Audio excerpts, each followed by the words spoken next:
War, war. Listen, listen, pressing man. Hear what I say if you can. We have a previous blow, blow. We will fight you in the streets with our hand.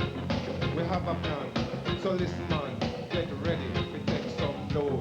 Why the drawback to suddenly go on the road again?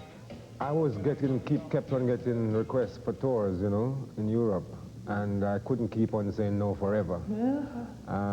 And in 1988, I thought it'd be a good idea to go back on the road again because it represented 10 years since I'd been in the business. Right.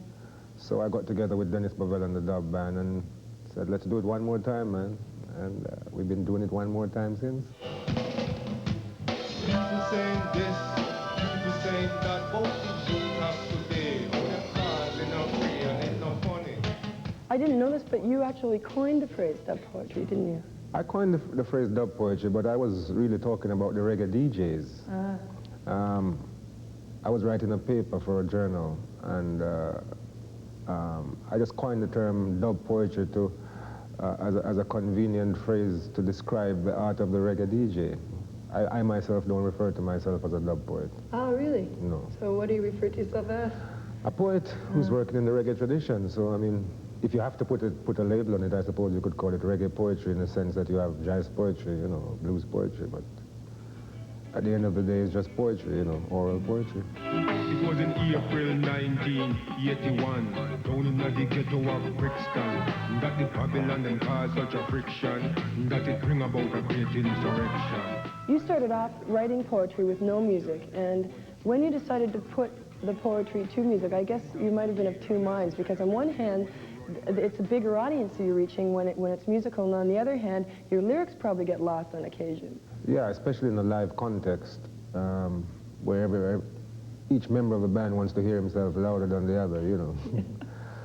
But I think it's the price I have to pay for accessibility, because I obviously wouldn't reach so many people with just, you know, poetry in a book form. You know, people think poetry is it's boring and it's esoteric and all the rest of it. But with the records, I've been able to reach an extraordinary amount of people. Stand up in the fort like a mighty lion. Stand up in the fort like a man of iron. Dark as out of jail. Race today cannot fail. Dark as out of jail. The people's will must prevail. Now, what are your plans now then, musically? I'm going to make a new album later on this year. I've been writing again, and I'm very excited about it. Dark as out of jail. What you say? Race today cannot fail. What you mean? Dark as out of jail. Now look at that. The people's will must prevail. We'll be back in 2 minutes. Making History has been deleted. He's not too happy with the legendary label. My most political album was deleted by Island, and they're still selling all the old stuff.